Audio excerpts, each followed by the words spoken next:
ગુજરાતવાસીઓએ ઠંડીમાં ઠૂઠવાવા માટે તૈયાર રહેવું પડશે, કારણ કે હવામાન વિભાગે આગામી દિવસોમાં હાડ થીજવતી ઠંડી તેમજ તેજ પવનની આગાહી કરી છે. રાજ્યના હવામાન વિભાગે આગામી થોડા દિવસ માટે તીવ્ર ઠંડી અને પવનની આગાહી વ્યક્ત કરી છે. ઉત્તર પૂર્વીય ઠંડા પવનોના કારણે રાજ્યભરમાં લઘુત્તમ તાપમાનમાં નોંધપાત્ર ઘટાડો જોવા મળશે. પવનની ગતિ 40થી 50 કિલોમીટર પ્રતિ કલાક રહેવાની શક્યતાના પગલે માછીમારો માટે ચેતવણી જાહેર કરાઈ છે. માછીમારોને આગામી 2 દિવસ દરમિયાન દરિયો ન ખેડવા માટે તંત્ર દ્વારા કડક સૂચના આપવામાં આવી છે.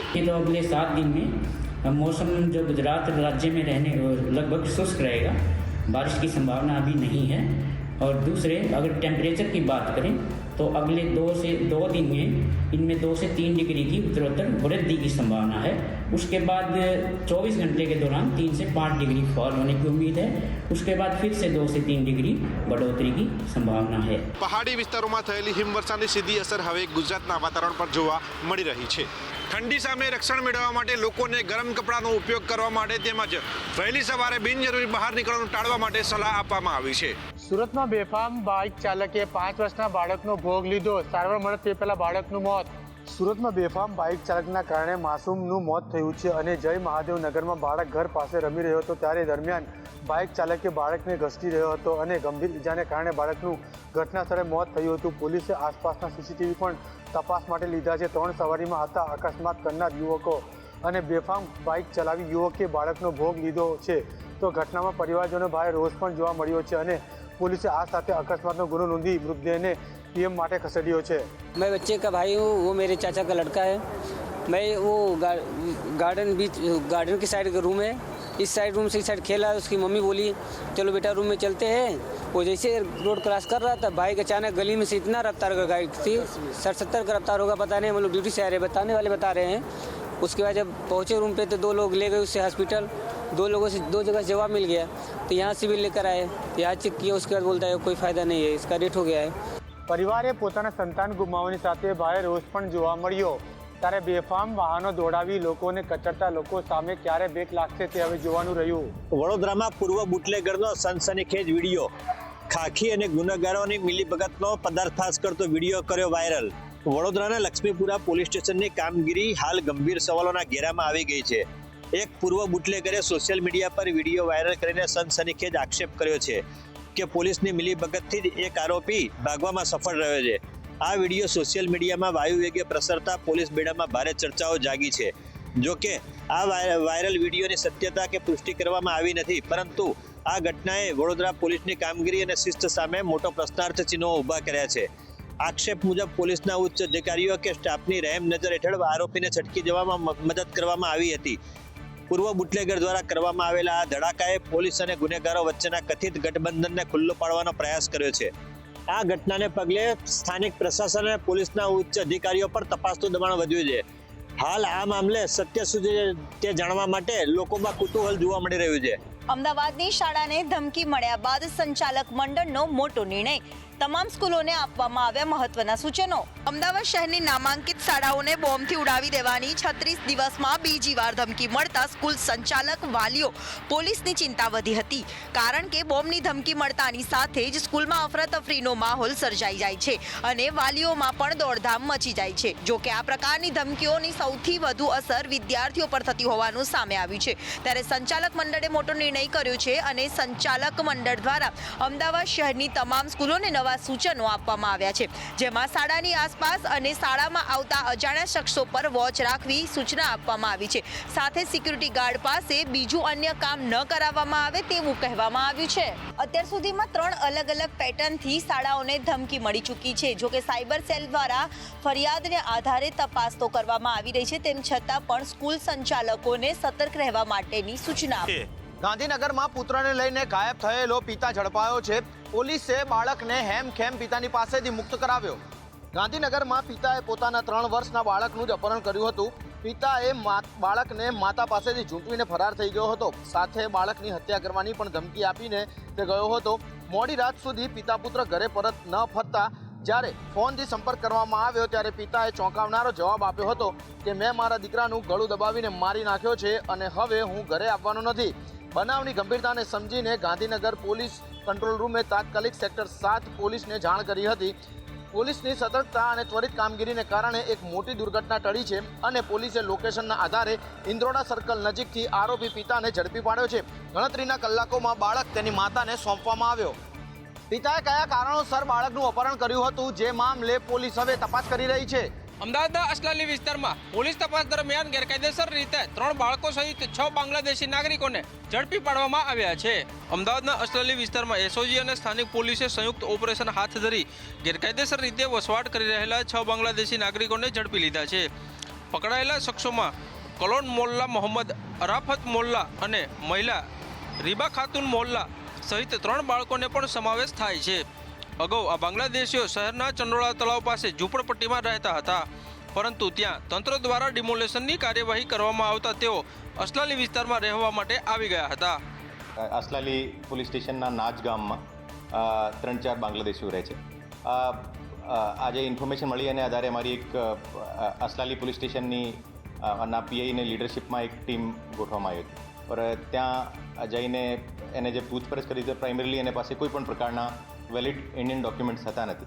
ઓર એ પૂછપરછમાં કબૂલી લીધો કે જે આજથી લગભગ 10 વર્ષ પહેલાં એ ઇન્ડિયામાં એન્ટર થયા હતા. હાલ આ તમામ બાંગ્લાદેશીઓને ડિટેન કરી તે તમામને બાંગ્લાદેશ પરત મોકલવા માટે થઈને કાયદેસર કાર્યવાહી હતો. સુરતમાં એક ઉદ્યોગપતિના ઘરે થયેલી ચોરીનો ભેદ પોલીસે ગણતરીના જ કલાકોમાં ઉકેલી નાખ્યો. ડાયમંડ સિટી સુરતના વરાછા વિસ્તારમાં એક જાણીતા ઉદ્યોગપતિના ઘરે ચોરીની ઘટના સામે આવી. વરાછામાં રહેતા ઉદ્યોગપતિ કેયુર ખેનુના નિવાસ સ્થાનને તસ્કરોએ નિશાન બનાવ્યું હતું. જો કે ચોરની એક નાનકડી ભૂલ અને સુરત પોલીસની સજાગતાના કારણે આરોપી જેલના સળિયા પાછળ પહોંચ્યો છે. ચોરીની સમગ્ર ઘટના એ ઘરમાં લાગેલા સીસીટીવી કેમેરામાં કેદ થઈ હતી. આ ફૂટેજમાં જોઈ શકાય છે કે ચોર અત્યંત બિંદાસ્ત રીતે ઘરમાં ઘૂસ્યો અને જાણે પોતાનું ઘર હોય તેમ બેડ ઉપર બેસીને સામાનને જોઈ રહ્યો હતો. તસ્કરે ઘરમાંથી રોકડ અને દાગીના સહિત કિંમતી મોબાઈલ ફોન ચોરી કરી ફરાર થયો હતો. પરંતુ ચોરી કર્યા બાદ આરોપીએ મોબાઈલ ફોન સાથે રાખ્યો, જે તેની સૌથી મોટી ભૂલ સાબિત થઈ. વરાછા પોલીસ દ્વારા ટેકનિકલ સર્વેલન્સ અને મોબાઈલ લોકેશન ટ્રેક કરીને ગણતરીના જ કલાકોમાં આરોપીને દબોચી લેવામાં આવ્યો. પોલીસે ચોરની ધરપકડ કરી કુલ 1.41 લાખનો મુદ્દામાલ કબજે કર્યો છે. આરોપીની અન્ય કોઈ ગુનામાં સંડોવણી છે કે કેમ તેને લઈને પણ પોલીસે તપાસ તેજ કરી છે. વડોદરાના સાંસદ હેમાંગ જોશી એક કાર્યક્રમમાં આપેલા નિવેદનને લઈ રાજકીય ગરમાવો જોવા મળ્યો. વડોદરાના રાજકારણમાં અત્યારે ખળભળાટ મચી ગયો છે, જ્યારે સાંસદ ડોક્ટર હેમાંગ જોશી એક કાર્યક્રમમાં પાલિકાના અધિકારીઓની કાર્યપદ્ધતિ પર ગંભીર સવાલો ઉઠાવતા વિવાદાસ્પદ નિવેદન આપ્યું. સાંસદે સ્ટેજ પરથી એવું કહી દીધું કે ભાજપના કાર્યકર્તાઓ લોકોના કામ માટે અધિકારીઓ સામે ગાળો બોલીને કામ કરાવે છે, જેનાથી સવાલ ઉઠ્યો છે કે શું અધિકારીઓ ગાળો સાંભળ્યા વગર કામ નથી કરતા? એક તરફ વડોદરાના 5 ધારાસભ્યો અધિકારીઓ વિરુદ્ધ મુખ્યમંત્રીને પત્ર લખી રહ્યા છે, ત્યારે બીજી તરફ સાંસદ કાર્યકર્તાઓને ગાળો આપવાની જાણે પરવાનગી આપી રહ્યા હોય તેવો ગાઢ સર્જાયો. પાર્ટીના તમામ કાર્યકર્તાઓ એ કઈ રીતે લોકોની વચ્ચે રહી લોકોની ગાળો ખાઈને પણ લોકોનું કામ કરવા માટે અધિકારી હોય કે બીજા કોઈ સાથે ગાળાગાળી કરી લેતા હોય છે, પરંતુ એ તમામની પાછળ સચવાયેલું હોય છે લોકોનું હિત. આ નિવેદનથી ભાજપના કર્મનિષ્ઠ કાર્યકર્તાઓની છબી પણ ખરડાઈ હોવાની ચર્ચાએ જોર પકડ્યું. શિસ્તબદ્ધ ગણાતી પાર્ટીના સાંસદ જ્યારે જાહેરમાં આવી ભાષાને પ્રોત્સાહન આપે, ત્યારે વહીવટી તંત્ર અને રાજકારણ વચ્ચેના સંબંધો પર મોટા પ્રશ્નાર્થ ચિહ્નો લાગે. હેમાંગ જોશીનો આ વિડીયો હાલ સોશિયલ મીડિયામાં ખૂબ જ વાયરલ થઈ રહ્યો છે. જોકે પાલિકાના અધિકારીઓમાં પણ આ નિવેદનને લઈને ક્યાંક રોષ જોવા મળી રહ્યો છે. રાજકોટમાં આમ્રપાલી અંડરબ્રિજ અકસ્માત ઝોન બન્યો. 29 કરોડના ખર્ચે તૈયાર થયેલા આ અંડરપાસમાં વગર વરસાદે પાણી અને ખાડાનું સામ્રાજ્ય. રાજકોટમાં 26 જાન્યુઆરી 2020ના રોજ 29 કરોડના ખર્ચે લોકાર્પિત થયેલો આમ્રપાલી અંડરબ્રિજ આજે વાહન ચાલકો માટે ડેડ ટ્રેપ સમાન સાબિત થઈ રહ્યો છે.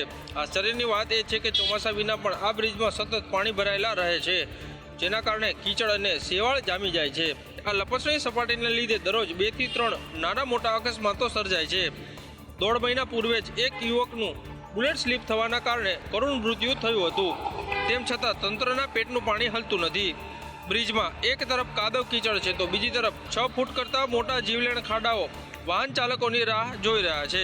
સ્થાનિકોનો આક્ષેપ છે કે નેતા અને શાસકો માત્ર ચૂંટણી સમયે જ દેખાય છે. કરોડોના ખર્ચે તૈયાર થયેલા પ્રોજેક્ટના મેન્ટેનન્સમાં કોઈને રસ નથી. લોકોના ટેક્સના પૈસાનું પાણી તો કરી નાખ્યું, પરંતુ હજી ક્યાં મોટા અકસ્માતની રાહ જોઈ રહ્યા છે તે સવાલ ઉઠી રહ્યો છે.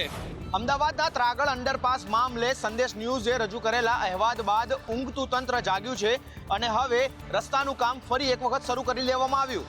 અમદાવાદના ત્રાગડ વિસ્તારમાં બનેલા નવા રેલવે અંડરપાસમાં તંત્રની ગંભીર બેદરકારી સામે આવ્યા બાદ સંદેશ ન્યૂઝે આ મુદ્દે અહેવાલ પ્રદર્શિત કર્યો હતો, જેની હવે મોટી અસર જોવા મળી રહી છે. અંડરપાસનો મુખ્ય રસ્તો સીધો સ્મશાન ગૃહમાં પૂરો થતો હોવાથી છેલ્લા 6 મહિનાથી રસ્તાનું કામ અદ્ધરતાલ લટક્યું હતું અને સ્થાનિકોમાં વિવાદ વકર્યો હતો.